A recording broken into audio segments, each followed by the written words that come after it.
जिज्ञासु की भी कुछ पहचान है।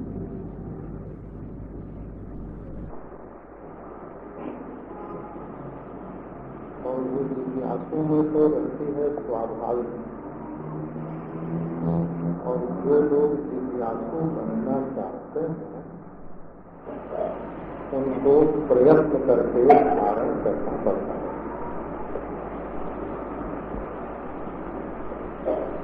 जिज्ञासु माने यथार्थ ज्ञान का इच्छुक है। एक बात कि आप किसी चीज को जानने की कोशिश कीजिए और जानने के बाद फिर उसके अनुसार व्यवहार कीजिए। यदि आप जानेंगे कि सच ये है और फिर सच नहीं बोलेंगे, झूठ बोलेंगे, तो जो सच का ज्ञान है वो आपसे नाराज हो जाएगा, रुक जाएगा। फिर आगे चल के वो आपको सच बतावेगा नहीं।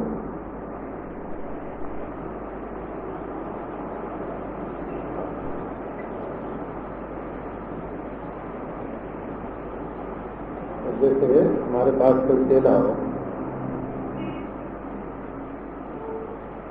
और हम उसको कहें बेटा ये काम करना शुरू करें,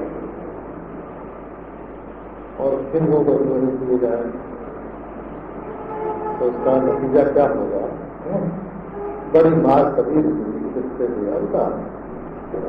अच्छा भाई, जब तुम्हें अपने मन का करना है तो हम तुम्हारे बारे में सोच सोच के बता के क्या करेंगे?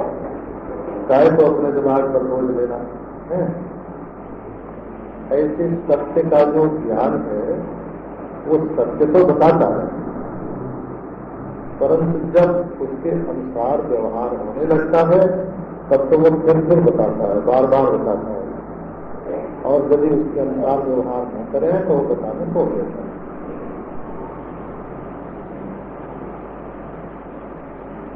ये हम आपको प्रेम की बात नहीं बता रहे हैं। ये जिज्ञासु की पहचान है कि वो अपने ज्ञान का आदर करता है कि नहीं। तो जैसे देखो प्यासा आदमी है उसको चाहिए पानी, तो हमारे लिए पानी उसने मांगा, एक गिलास हमने दिया और उसने वो पानी फेंक दिया। तो पानी का आदर करोगे तब न पिलाने वाले की भी रुचि बढ़ेगी,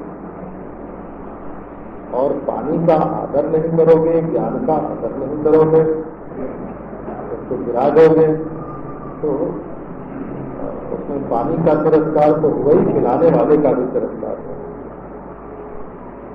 ये शिष्टाचार की बात है। तो एक आप लोगों पर भी छोड़ दें। मैंने ऐसा पहले अखबारों में पढ़ा था,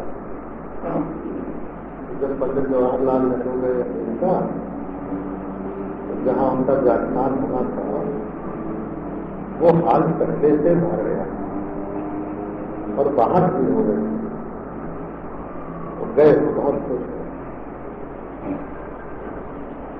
और जब पाकिस्तान से हिदायतुल्लाह खान गए, वो भी प्रधानमंत्री थे, तो हम महाराज हाल पर व्याख्यान देने के लिए तो पहुंच गए और वहां कोई था ही नहीं। तो फिर उनकी मोटर थोड़ी घुमाई गई, बाद में कुछ थोड़े लोग आए, तब उन्होंने जाकर व्याख्यान। ज्ञान में आदर की वृद्धि होना आवश्यक है।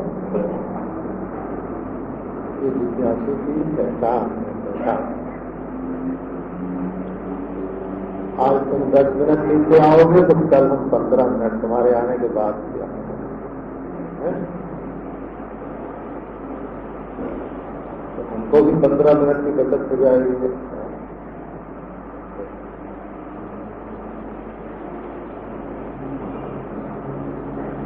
अब आपको जिज्ञासु की पहचान बताते हैं।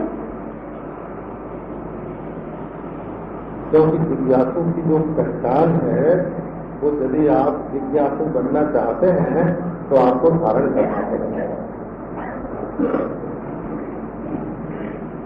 एक पहली बात देखो, क्षमा।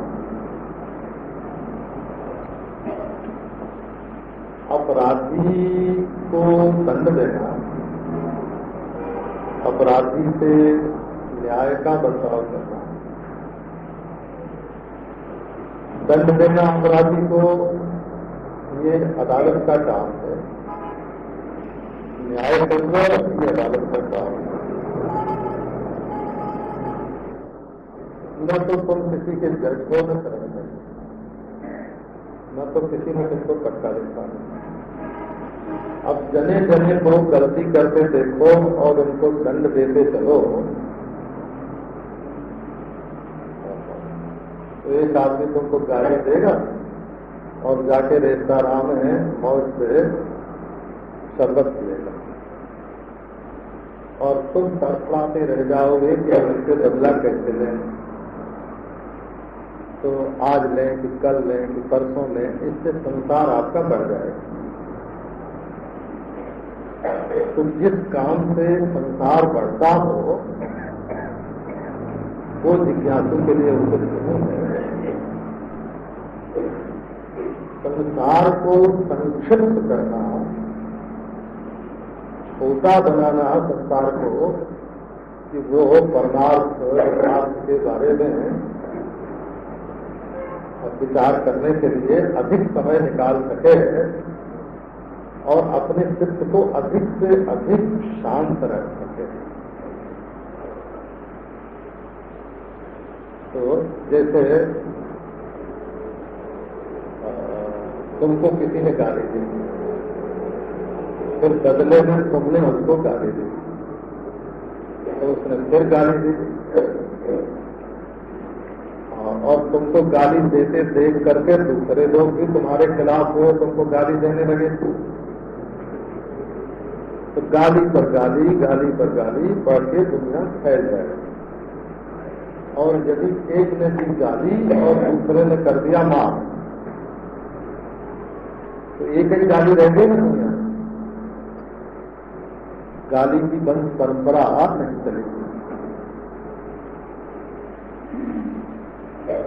तो जो लोग हिंसा के बदले प्रतिहिंसा करना चाहते हैं वे भी संसार को बढ़ाते हैं। संसार को कम करने का उपाय ये है, क्योंकि संसार को कम किए बिना आप ईश्वर के बारे में या आत्मा के बारे में सोच नहीं सकते, न ईश्वर से प्रेम कर सकते, न ईश्वर का चिंतन कर सकते। तो कट, दुनिया को कट करते हैं।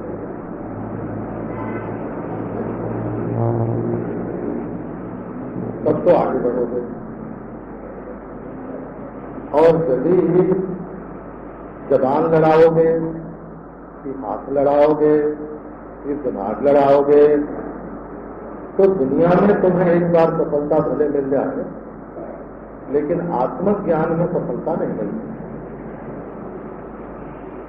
क्योंकि जब तक संसार की चिंता धारा प्रवाहित रहेगी,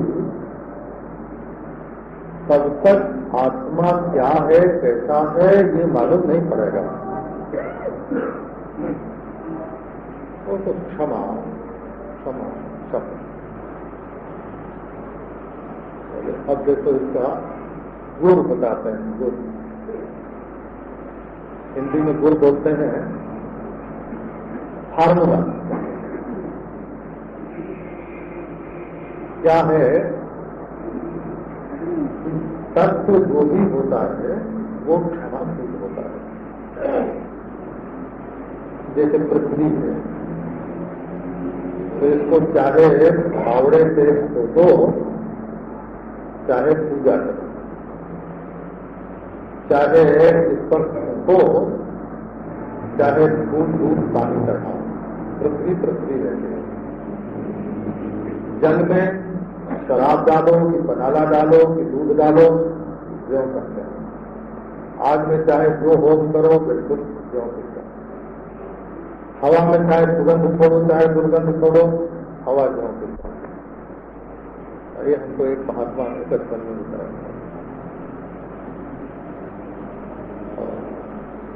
आकाश में कैसा भी शब्द कोई करे, कभी तूफान आवे और कभी शीतल मंद सुगंध वायु चले, कभी बदली हो कभी रोशनी हो, आकाश क्यों का क्यों। तो तत्व का ये स्वभाव होता है कि वो सब कुछ सहन कर लेता है। ब्रह्म में चाहे ये सृष्टि का अध्यारोप हो कि न हो, रस्सी को तुम सांप समझो कि माला समझो, रस्सी को रस्सी देती है। ऐसे तत्व का स्वभाव है सहिष्णु, सहन कर लेना। जो दुनिया के लिए व्याकुल हो जाते हैं वो भी अधिष्ठान स्वरूप जो आत्मा है उसके स्वरूप स्वभाव के विपरीत आचरण करते हैं, और जो दुनिया के लिए आग बबूला हो जाते हैं वो भी विपरीत आचरण करते हैं। तो आत्मधर्म है सहिष्णुता, आत्मधर्म है क्षमा। इसकी ओर तुम्हारा रुख होगा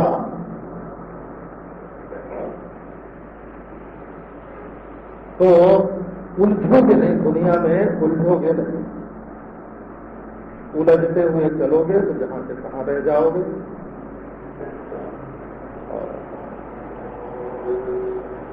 युधिष्ठिर चढ़ रहे, स्वर्गारोहण कर रहे और द्रौपदी गिर गए, सहदेव गिर गए कथी, नकुल गिर गए कथी, अर्जुन गिर गए कथी, भीमसेन गिर गए कथी। पीछे घूम के देखने की जरूरत नहीं है। उड़िया बाबा जी महाराज कहते थे कि मच्छर की बोली समझने की कोई जरूरत नहीं। जो गुनगुनाते हैं उनको गुनगुनाने दो। मच्छरों को तो संतोष नहीं होता ना, वो तो कान में आके बोलते हैं वो।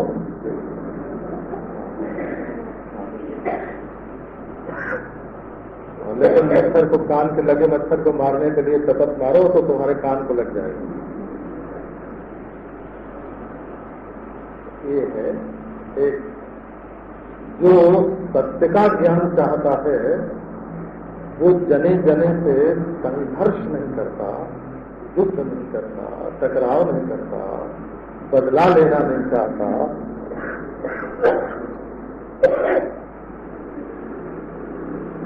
ये क्षमा उसका स्वभाव है। क्षमया रोचते लक्ष्मी।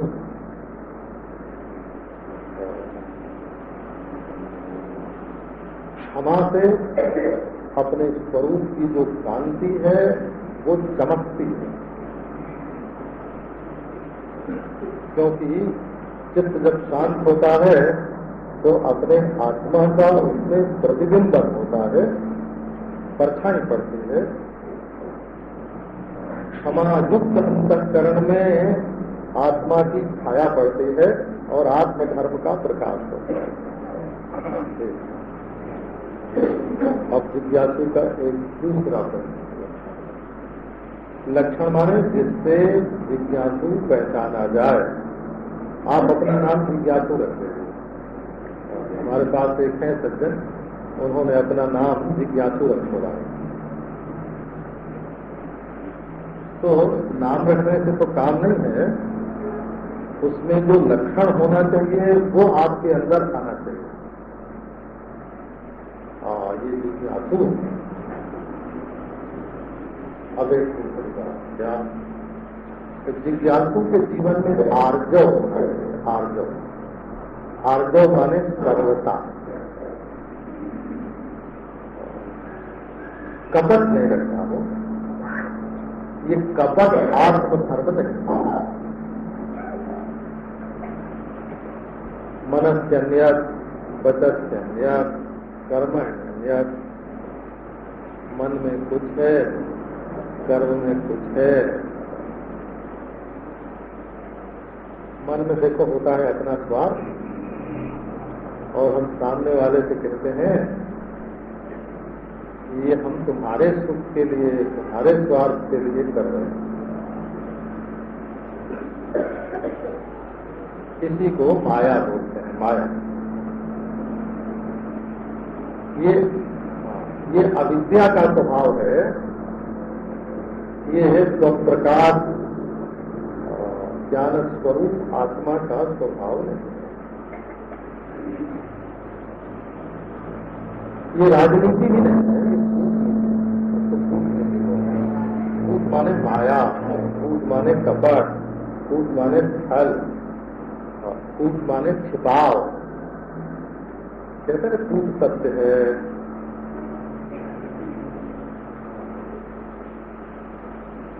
तो आर्जव माने सरलता, ज्यों के त्यों।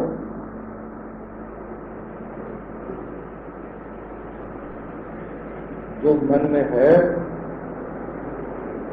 उसको बोलना आवश्यक हो तो ठीक ठीक बोलो, और अनावश्यक हो तो मत बोलो, क्योंकि मौन भी आत्मधर्म है ना।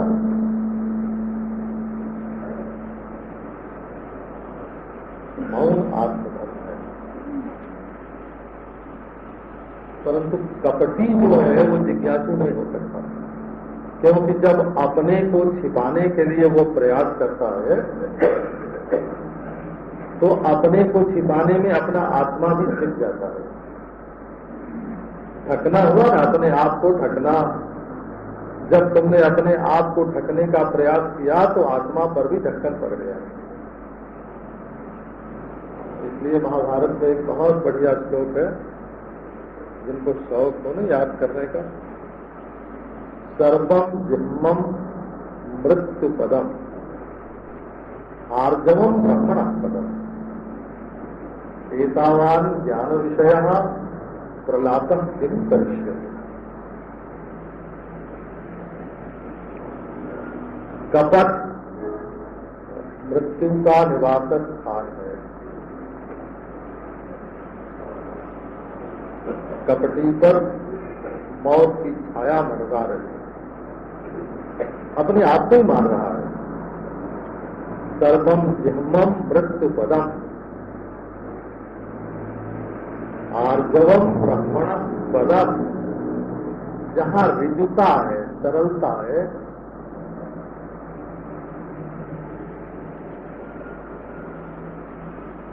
वहाँ ब्रह्म का प्रकाश है। एतावान ज्ञान विषय। सारे ज्ञान साधन का सार इतना ही है। अंतःकरण शुद्धि, अंतःकरण शुद्धि का नमूना यही है। प्रलापक किम करिष्यति। जैसे पागल आदमी प्रलाप करते रहते हैं, ऐसे ज्ञान का प्रलाप करना, जो कुछ बखते जाना, इसका नाम ज्ञान नहीं है। जिज्ञासु का जीवन होता है सरल। आज यदि जिज्ञासु, सत्य के जिज्ञासु, सत्य रस के पिपासु यदि बनना चाहते हैं तो अपने जीवन में सरलता लानी पड़ेगी।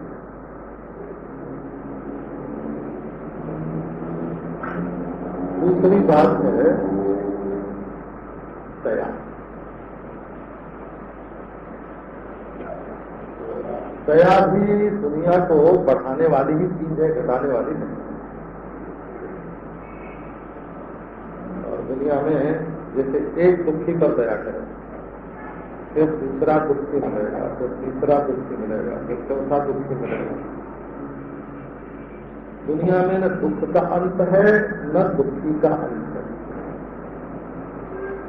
तो वो परोपकारी संस्था जरूर है। समाज सेवी है, बहुत बढ़िया है समाज की सेवा। वो खंड जीत रहा है, वो विभाग दूसरा है। वो साधुओं का विभाग है। जो तो परोपकार करते हैं, तो परोपकार में महत्व किस बात का है? आदमी का महत्व है। उसको खिलाने के लिए अन्न का महत्व है, उसको पहनाने के लिए कपड़े का महत्व है, उसके निवास के लिए मकान का महत्व है। माने उसमें जो महत्व बुद्धि है वो भौतिक पदार्थ पर है। इसलिए दया है तो सत्वगुण, और भले मनुष्य के मन में रहनी चाहिए।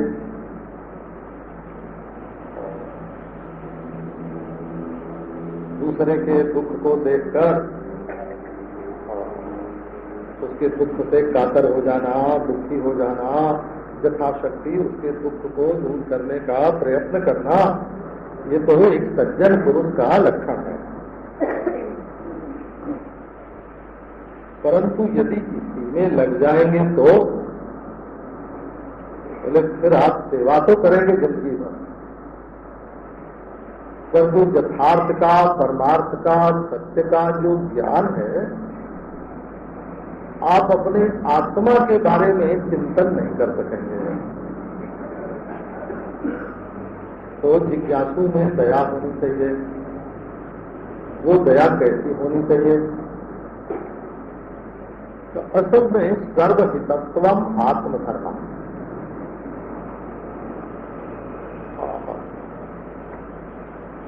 किसी का अहित न चाहना और सबका हित ही हो अपने मन में ये शुभ भाव रखना, इसका नाम दया है। क्योंकि ये जो आत्मा है, ये जो ब्रह्म है, ये सब में एक है। एक महात्मा थे, हमारे गांव से थोड़ी दूर पर 12-14 मील दूर रहते थे। ये गंगा किनारा जो है ना, वो महात्माओं की जन्मभूमि है। तो नर्मदा किनारे सिद्ध लोग होते हैं, बोला गिरनार में सिद्ध लोग होते हैं।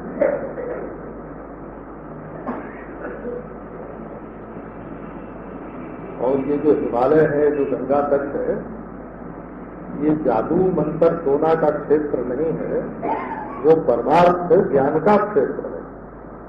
गंगा किनारे रहते थे महात्मा, तो हम लोग कभी कभी उनका जूठा खा लिया करते थे। बच्चे थे तो हमारे बिरादरी के जो लोग थे, भाई बंधु, उन्होंने जाकर उनसे पूछा कि महाराज आप कौन हो? हमारे बालक आपका जूठा खा लेते हैं। तो उन्होंने कहा कि जो मच्छर है सो, जो मक्खी है सो, माने मच्छर की आत्मा, मक्खी की आत्मा, गाय की आत्मा, ब्रह्मा की आत्मा, देवों की आत्मा, हिरण्यगर्भ की आत्मा, ईश्वर की आत्मा और हमारी आत्मा, ये तो एक है। कहीं आत्मा आत्मा में कहीं फर्क थोड़ी होता है। अरे ना महाराज, बिल्कुल ठीक बताओ। तो उन्होंने ठीक बताया, परंतु असल में महात्मा वही है वो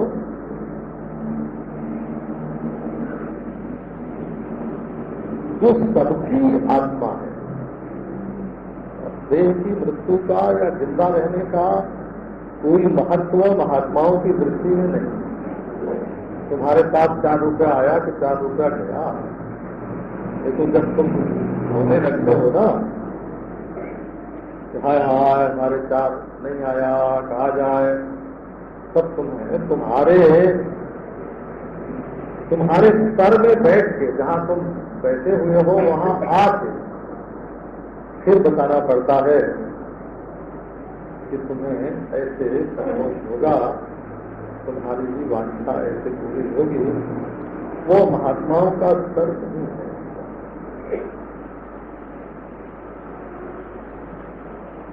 तुम दया करोगे क्या होगा? बोले दुखी है, ले आओ खा के घर में उसको, रखो अपने माँ बाप की तरह, पति पत्नी की तरह, भाई बंधु की तरह, बेटे बेटी की तरह रखो,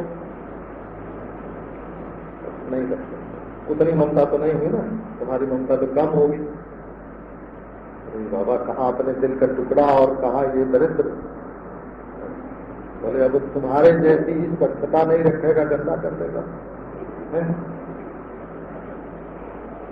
उसको देख के तुम्हारे मन में अभिमान पैदा होगा, तो तुम्हारा सत्वगुण अभिमान होने पर रजोगुण हो जाएगा और घृणा होने पर तमोगुण हो जाएगा। बाद में तुम चाहोगे कि ये कब चला जाए। लेकिन जो हित है, जो निहित है, जो उसके भीतर है, वो तो जो तुम्हारे शरीर में है वही उसके शरीर में है।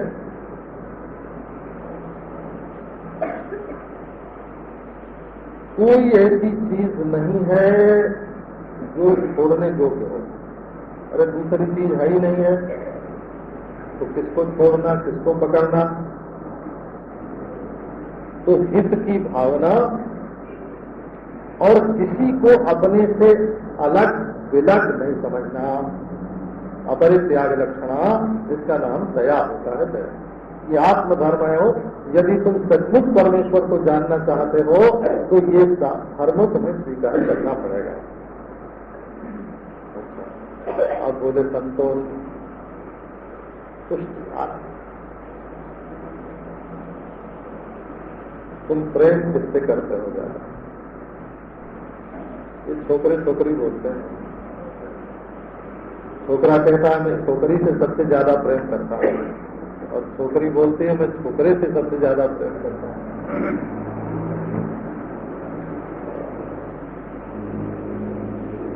कोई दूसरे से कब तक प्रेम करेगा? जब दोनों की दाढ़ी में आग लगेगी तो वो अपनी दाढ़ी की आग बुझावेगा, दूसरे की दाढ़ी की आग नहीं बुझावेगा। तो सबसे अधिक प्रेम अपने आत्मा में, अपने लिए सब कुछ अपने लिए है। लेकिन अपना माने शरीर, बस यही मुश्किल है। हमको एक सेठ ने बताया था, सेठ लोग बड़ी काम की बात कभी कभी बताते हैं, इतने की बात नहीं है। बोले महाराज कोई भी सरकारी अफसर हो, जब उसको पटाना होता है तो उसको एक महीने में जितनी आमदनी होती है उसका तिगुना उसके सामने ले जाकर रख देगा। अरे बिना फटफिटरी लगे, बिना परिश्रम किए जब तिगुना आता है ना, तब वो खुद नहीं लेता है तो कहता है अच्छा अच्छा मेन साहब से बात कर लो, है? या उनके पास जो सधे सधाए लोग होते हैं उनसे काम करवा देते हैं। तो जहां संसार के काम में और अपने स्वार्थ में बाधा पड़ती है, वहां आदमी शरीर के लिए दूसरे को हानि पहुंचाने लगता है। मूल बात यह है, जब तक दूसरा रहेगा तब तक शरीर का स्वास्थ्य भी रहेगा। तो इसलिए ज्ञान ये बताता है कि तुम शरीर नहीं हो, तुम अपने प्यारे हो, सबके प्यारे हो, सबसे प्यारे हो, लेकिन तुम शरीर नहीं। यदि शरीर को रख करके और तुम अपने को सबका प्यारा मानोगे तो फंस जाओगे। इससे पहली बात यह है कि शरीर में से मैं को निकालना जरूरी है। हमारे जो प्राचीन टीकाकार हैं वो विषयान विषवत जगह जो है ना, विषयों को विष के समान छोड़ो, माने विष जैसे अनर्थकारी है, हमारे शरीर में मृत्यु और रोग को बुलाता है, वैसे ये विषय भी हमारे शरीर में मृत्यु को और रोग को बुलाते हैं। तो जैसे विष त्याज्य होता है वैसे विषय भी त्याज्य होता है। विष में 2 अक्षर, विषय में भी 2 अक्षर तो विषय ही है, एक तीसरा बढ़ा हुआ है, विषय, ये बात है। तो वहां विषय शब्द की जो व्याख्या प्राचीन टीकाकारों ने दी वो ये की कि देह सहित विषय, ये शरीर भी विषय है। वो इसमें क्या है? शब्द है, स्पर्श है, रूप है, रस है, गंध है, विषय ही तो है। मिट्टी है, पानी है, आग है, हवा है। और तो विषयान विषवत तेज, मान देह में भी तुम मिट्टी नहीं हो, तुम पानी नहीं हो, ये बात आगे आने वाली। मिट्टी पानी तुम्हारा स्वरूप नहीं है, वो शरीर में है तो क्या? शरीर में मिट्टी है, वो वजन जो है ना, वजन, ठोस, हड्डी, ठोस का नाम मिट्टी होता है और प्रवाही का नाम पानी होता है। तो खून प्रवाही है और हड्डी ठोस है। और इसमें जो गैस है ना, गैस, गर्मी, इसमें जो गर्मी है वो आग है, पित्त है, शरीर में पचाता है। और इसमें जो गैस है, हवा जो चलती है, वो वायु है। तुम कौन सा हो इसमें? इसमें जो कोल है, अवकाश है, वो आकाश है। अब अपने शरीर के भीतर ही देखो कि तुम माटी हो कि पानी हो, कि गर्मी हो कि हवा हो कि आसमान हो। रुपया गिनते गिनते और संबंधियों से मिलते मिलते अपनी होश से तो तुम अंधे हो गए। आत्मा क्या है? तो तोष का अर्थ है संतोष, सबसे प्रिय, सबसे आनंद। ये आत्मा का स्वरूप है, ये ब्रह्म का स्वरूप है। और सत्य, सत्य का तो पूछने क्या है? दूसरे को यदि तुम सत्य समझोगे तो तुम पहले से हो और दूसरे को सत्य समझते हो। एक नंबर का सत्य आत्मा और 2 नंबर का सत्य दूसरा। इसी से समय पर नौकर चाकर काम नहीं देते हैं, वो चेला चाटी सब बिगड़ जाते हैं। क्यों? जब उनका स्वार्थ पूरा नहीं होता, उनके सुख में बाधा पड़ती है, तब वो माँ बाप को भी नमस्कार कर लेते हैं, गुरु जी को भी नमस्कार कर लेते हैं। ये सत्य है अपना आत्मा। कोई भी दूसरा मालूम पड़ेगा, तुम्हारा देवता, दानी, कोई भी दूसरा मालूम पड़ेगा तो तुमको मालूम पड़ेगा ना दूसरा। और ये ब्रह्मा है कि विष्णु है कि शिव है?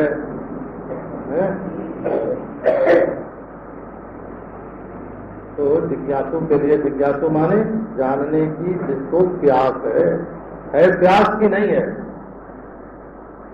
अरे हमारा दिया हुआ अमृत बाबा, ये अमृत का गड़ा कहीं खारे समुद्र में मत उड़ेल देना। ये मोती, अमृत है मोती, ये सुअरों को इसके सामने डालने के लिए नहीं है। सत्य, सत्य जिसके होने पर दूसरा सच्चा या झूठा मालूम पड़ता है। दूसरा झूठा मालूम पड़ता है तब तो बहुत बढ़िया, लेकिन दूसरा सच्चा भी मालूम पड़ता है, नोट करो इस बात को, बोला तो वो 2 नंबर का सत्य है। 1 नंबर का सत्य अपना आत्मा और 2 नंबर का सत्य दूसरा। वो दूसरा चाहे कोई हो, ईश्वर हो, हिरण्यगर्भ हो, विराट हो, कोटि ब्रह्मांड हो, उनके ब्रह्मा विष्णु महेश हो, वो 2 नंबर का सत्य है। 1 नंबर का सत्य है अपना वो आत्मा जो शरीर में गिरा हुआ नहीं, जिसकी कल्पना में देश का ओर है, जिसकी कल्पना में काल का आदि अंत है, जिसकी कल्पना में को भी वस्तुओं का ज्ञान अज्ञान रहता है, वो अपना आत्मा है, अपना स्वरूप है, अपना सत्य है। पीयूषवत भजो, जैसे अमृत को अपने लिए हितकारी समझकर हम सेवन करते हैं और विष को अपने लिए अमंगल समझ करके छोड़ते हैं,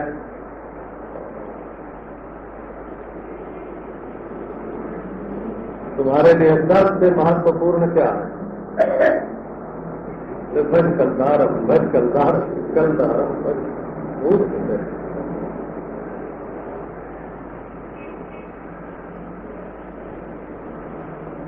इष्ट देव को भी पहरेदार बना कर रखते हैं।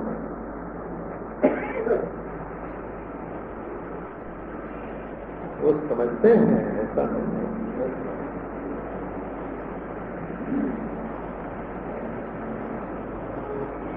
अपनी कीमत सब समझ। तुम्हारे लिए संसार बड़ा है कि तुम्हारे लिए अपना अंतःकरण बड़ा है। अंतःकरण माने शुद्ध अपना हृदय। तुम्हारा हृदय फंस गया दुनिया में तो तुम सत्य के जिज्ञासु कैसे रहोगे? परमात्मा के जिज्ञासु कैसे रहोगे?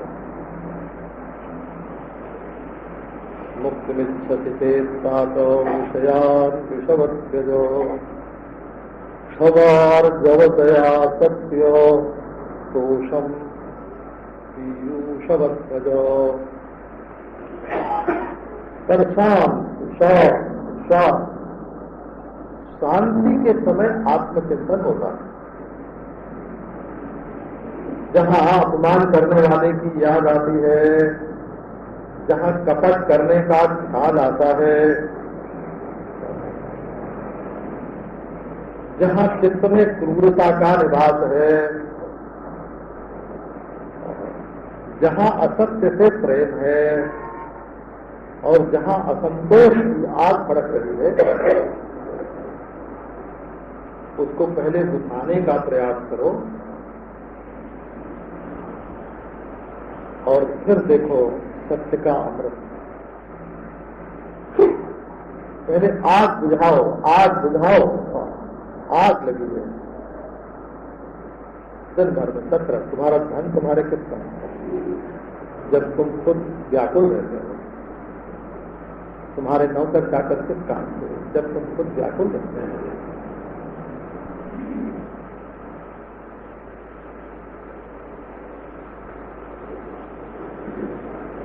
श्री वल्लभाचार्य जी का एक लेख पढ़ रहा था मैं।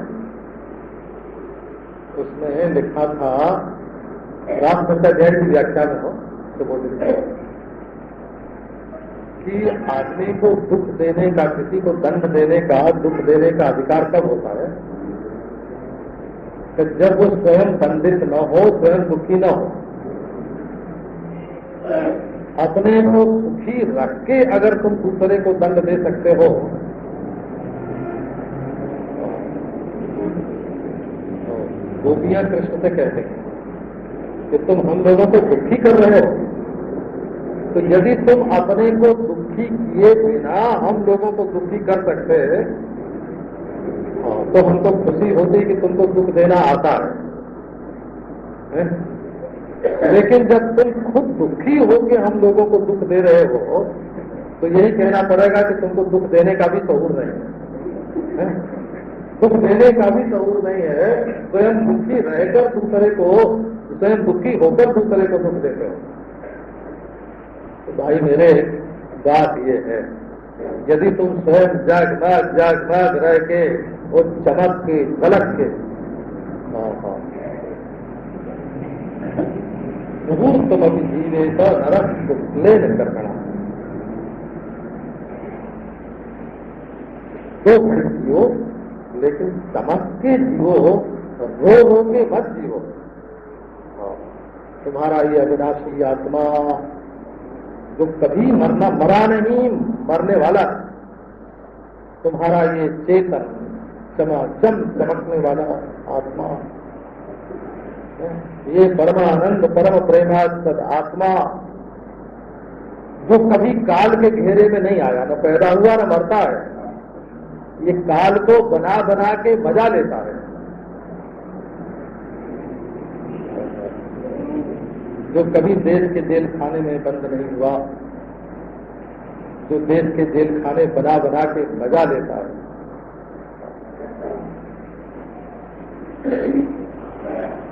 जिस पर कभी अज्ञान आया ही नहीं, जड़ता कभी आई नहीं, वो तो अमृत पियोगे, अमृत। शराब पियोगे तुम्हारी बुद्धि नष्ट होगी। जैसे जहर से शरीर नष्ट होता है, वैसे शराब से बुद्धि नष्ट होती है। और जुआ खेलोगे, अब आया, आपकी आ गए, अब मारा, अब दिया, अब किसकी इंतजार कर रहे हो? ईश्वर की इंतजार हो रही है उसको? जड़ की इंतजार हो रही है, पैसे की इंतजार हो रही है, कोई मनोरंजन हो।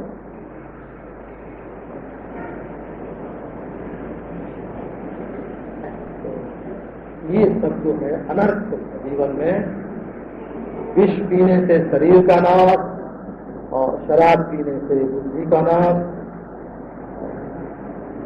देखो, जड़ का चिंतन करने से ज्ञान का नाश और पराधीन हो जाने से तो अपने आनंद का नाश अपने आप करते हैं। इसलिए हम क्या हैं, आत्मा क्या है, ये समझना जरूरी है। न पृथ्वी, न जलम, न वायुर्द्यौ, न भवान, एतां साक्षिणमात्मान चिद्रूपम विद्युमुत्ते। संसार के दुख से छुटकारा चाहते हो, कहाँ नारायण? मूर्खता से छुटकारा चाहते हो, कहाँ नारायण? मृत्यु से छुटकारा चाहते हो, कहाँ नारायण?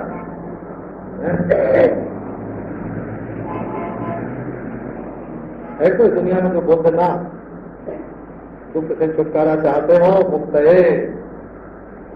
और जड़ता मूर्खता से छुटकारा चाहते हो, मुक्त है, चाहते हैं। मृत्यु से छुटकारा चाहते हो, मुक्त है, आओ। और हमारे पास आके कोई बोला, महाराज हमको तो शराब पीने की छुट्टी कर दी। तो बोला, तो तू पी बाबा, हमारे पास क्यों छुट्टी लेने को आते? हम कहाँ तेरे घर में मना करने को जाते हैं?